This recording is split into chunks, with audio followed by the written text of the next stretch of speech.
बच्चों, आज हम रुधिर के बारे में आपको बताना चाहते हैं। क्या बताएंगे? आप देखिए, रुधिर एक इम्पॉर्टेंट फैक्टर हो सकता है क्योंकि परीक्षा में इससे संबंधित कुछ जुड़े क्वेश्चन होते हैं।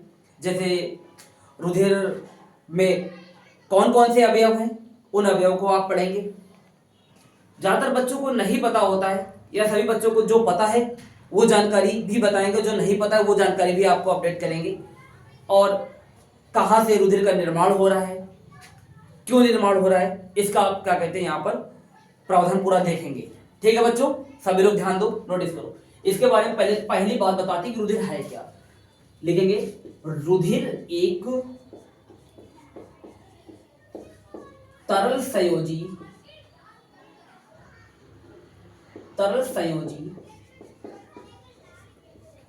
ऊतक होता है।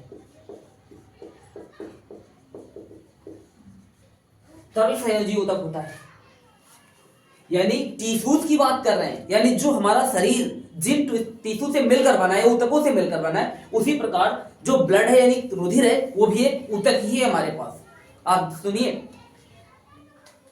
यदि आपसे एक प्रश्न पूछा जाए कि ब्लड का निर्माण कैसे हुआ, क्यों हुआ, अगर शुरुआत में अगर पूछा जाए एक छोटा सा प्रश्न हम आपसे देखो कर रहे हैं, उसका आप जवाब दीजिएगा। अगर हम बोलेंगे कि ब्लड का निर्माण कहां से होता है, तो आप तुरंत बताएंगे कि बोन मैरो से होता है, वो भी रेड बोन मैरो और येलो बोन मैरो दोनों में, यानी बोन मैरो से होता है। बिल्कुल सही है। रुधिर का निर्माण किससे होता है? आप बोलेंगे बोन मैरो से होता है। दूसरा, रुधिर का निर्माण कहां से होता है? किडनी से भी होता है। लेकिन अगर हम आपसे पहला प्रश्न पूछें कि रुधिर की, अगर हम बोले प्रारंभिक चरण में जब ना तो क्या कहते कि किडनी था ना तो बोन मैरो था, तब ब्लड कहां से बना? एक छोटा सा प्रश्न है, उसका जवाब आप बच्चों दीजिएगा, या सोचिए, मेरी बात पे विचार भी करिएगा। देखो, विचार करने वाली बात हम पूछ रहे हैं आपसे, और बताना भी है कि हमने ये तो लिख दिया कि रुधिर एक तरल संयोजी ऊतक होता है, लेकिन प्रारंभिक चरण में ब्लड कहां से बना? कभी कभी क्या होता है कि एक माता पिता है मान लीजिए, और माता पिता से जब माता के गर्भ में शिशु होता है तो माता का ब्लड ग्रुप B+ और बच्चे का ब्लड ग्रुप O कैसे अलग अलग होते हैं ना। तो आप अगर सोचिएगा, अगर बच्चे का ब्लड ग्रुप अलग है, माता का ब्लड ग्रुप अलग है, तो क्या माता से ब्लड बच्चे को प्राप्त होता है? बिल्कुल भी नहीं प्राप्त होता है। ये रखिए, ये समझिए हमारी बात को, यानी माता से ब्लड बच्चे को प्राप्त नहीं हो रहा है, केवल पोषण प्राप्त होता है। ठीक है, अब बच्चा स्वयं ब्लड का निर्माण कर रहा है, कैसे कर रहा है वो हम आपको बता रहे हैं, आप समझिए हमारी बात को। जैसे हम बता रहे हैं कि मान लीजिए माता और ये पिता है, ठीक है, माता और पिता दो है, दो फैक्टर है, दोनों को भाई, इन दो फैक्टर के बगैर किसी भी शिशु या किसी भी बच्चे की कल्पना नहीं की जा सकती है। आप जानते हैं माता के पास 46 यानी 46 गुणसूत्र, जिनको हम ओवम कहते हैं, ओवम, और पिता के जो होते हैं 46 गुणसूत्र, इनको आप क्रोमोसोम्स बोलते हैं। ठीक है, क्रोमोसोम्स कहते हैं, लिखने की कोई जरूरत नहीं, वैसे क्रोमोसोम लिख दे रहे हैं, क्रोमोसोम्स होते हैं, क्रोमोसोम्स, ये गुणसूत्र होते हैं, क्रोमोसोम्स हैं, क्रोमोसोम्स हैं। माता के इन 46 गुणसूत्र में या ओवम में से और पिता की 46 में से जब निषेचन होता है तो निषेचन के दौरान बच्चों 23 माता से और 23 पिता से 23 करके 46 गुणसूत्र प्राप्त कर लेते हैं। समझिए हमारी बात को, यानी कोई भी बच्चा, चाहे वो लड़की हो और चाहे वो लड़का हो, 23 46 गुणसूत्र अपने माता पिता से ही प्राप्त करता है प्रत्येक संतान। अब शुरुआत में निषेचन प्रक्रिया हुई, निषेचन के दौरान जो माता का ओवम था और पिता का जो स्पर्म था, स्पर्म कह सकते हो इसको, क्रोमोसोम की बजाय आप स्पर्म लिखें, स्पर्म, ठीक है, ठीक है, इस स्पर्म, PURMSPREUM, स्पर्म, ठीक है, स्पर्म होता है। ठीक है, जो ओवम और स्पर्म की बात कर रहे हैं बच्चों, ध्यान दीजिए, 23 पिता से और 23 के माता से, दोनों से हम प्राप्त करें 46। अब यहाँ पर निषेचन के दौरान एक अंडज का निर्माण हुआ। अंडज जिसको बोलते हैं जाइगोट, क्या बोलते हैं, जाइगोट, जिसको आप कह सकते हैं युग्मनज, युग्मनज, यानी एक हमारे पास जाइगोट प्राप्त हो गया। अच्छे से देखना बच्चों, ये अभी जाइगोट है, इसकी कोई भी उम्र नहीं है, ये अभी तो केवल निषेचन की प्रक्रिया के दौरान ये आपस में मिक्स होकर 46 प्राप्त हुए हैं। अब आप देखिएगा, इस हम युग्मनज की बात करते हैं बच्चों, ये 3 परत से ढका होता है। मुख्य बात यहीं पर है, जो अंदर वाली परत है, इस परत को हम बोलते हैं अंतः परत, अंतः परत इसको बोलते हैं अंतः परत। बीच वाले को बोलते हैं मध्य परत, और सबसे किनारे वाले को पढ़ते हैं बाह्य परत, जिनकी अंग्रेजी भी क्रमशः अलग से है। इसको बोलते हैं बेटा इक्टोडर्म, इसको पढ़ते हैं मीजोडर्म, और तीसरी बात पढ़ा दे, तीसरी बात तो ये होता है बेटा एंडोडर्म। क्या होता है, एंडोडर्म। अब कह दो हम बच्चे की बात कहां से यहां पर कर रहे हैं, ये इस समय निषेचित जायगोट है। ये जो आप आकृति देख रहे हैं, इस जायगोट की, यानी इस जायगोट की जो स्थिति, अगली स्थिति है, वो इस प्रकार की है। ध्यान दीजिएगा बच्चों, सबसे अंदर वाली परत हमारे पास अंतः परत है, इसको एंडोडर्म बोलते हैं। जो बीच वाली परत है, इसको मध्य परत बोलते हैं। ये तीसरी परत हमारे पास जो बाह्य परत है, इसको एक्टोडर्म बोलते हैं। अब कह दो कि ये बताने का यह मतलब क्या है रुधिर में, बहुत बड़ा मतलब है, क्योंकि रुधिर का प्रारंभिक चलन, जहां पर रुधिर की पहली प्राप्ति हो रही, वो आपको हम बताने वाले हैं। लिखेंगे रुधिर एक तरल संयोजी ऊतक होता है, ठीक है। लिखेंगे रुधिर का प्रारंभिक चरण में निर्माण। बच्चों ध्यान देना, ये जो आप मध्य परत देख रहे हैं, जिसको पढ़ रहे हैं मीजोडर्म, क्या पढ़ रहे हैं, मीजोडर्म, यानी लिखेंगे मध्य परत। ऐसे ब्रैकेट में आप लिखना चाहे तो इसको लिख सकते हैं मीजोडर्म, या इंग्लिश वर्जन लिखना चाहे तो लिख से रुधिर का प्रारंभिक चरण में निर्माण मीजोडर्म मध्य परत से होता है।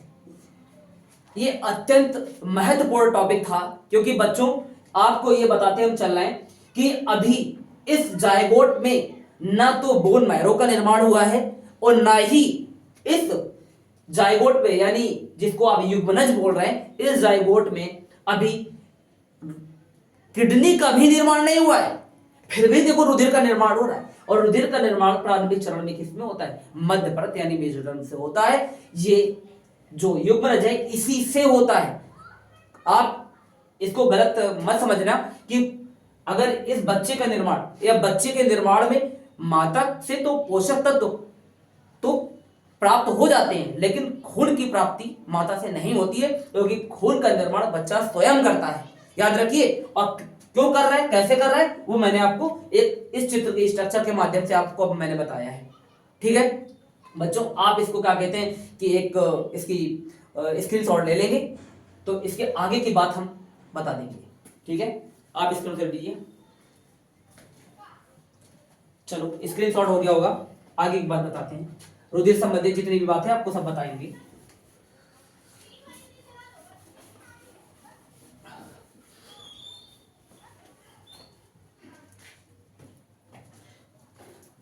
इसको पॉइंट के रूप में देख लेना।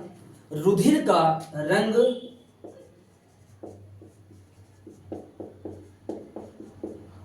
लाल होता है क्योंकि इसमें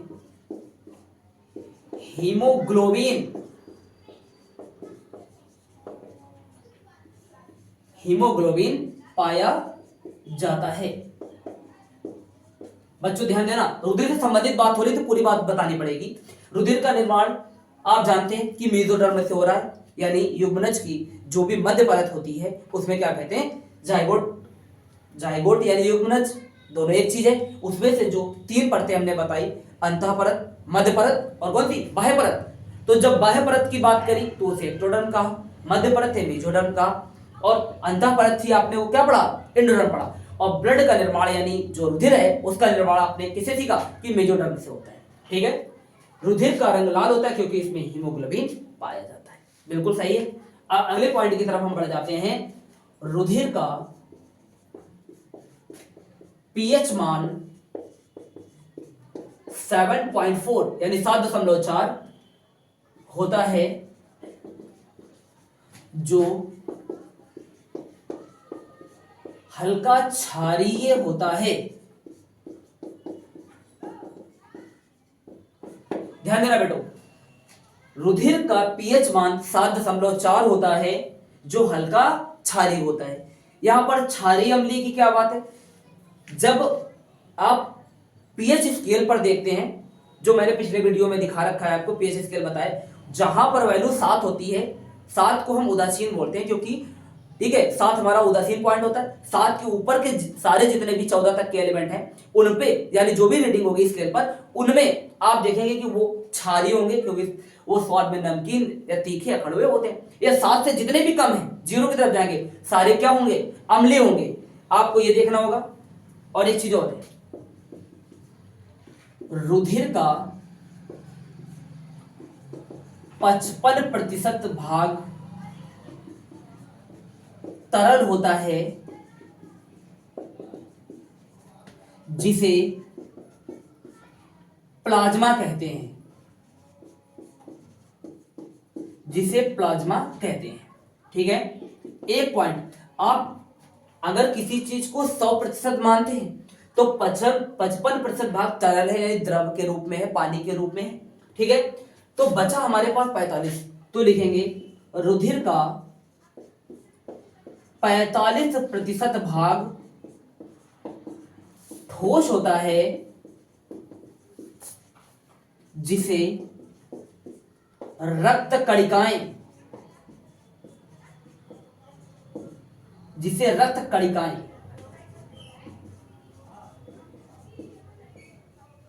कणिकाएं कहते हैं। बच्चों, ब्लड से जुड़ी हुई या रक्त से जुड़ी हुई महत्वपूर्ण जानकारी हमने आपके साथ शेयर की है आज, और इसे बच्चों नोट करना। और अगले वीडियो में रुधिर के जो हिस्से हैं, जो मैंने 55% भाग तरल और 45% भाग ठोस बताया है, उसको एक टेबल के माध्यम से आपको हम बताएंगे कि कहाँ पर क्या है, रक्त कणिकाएं कौन कौन सी हैं, या जो प्लाज्मा है, प्लाज्मा किन किन पदार्थों से मिलकर बना है, ये बताया जाएगा, जिसके लिए आपको अगला वीडियो देखना पड़ेगा।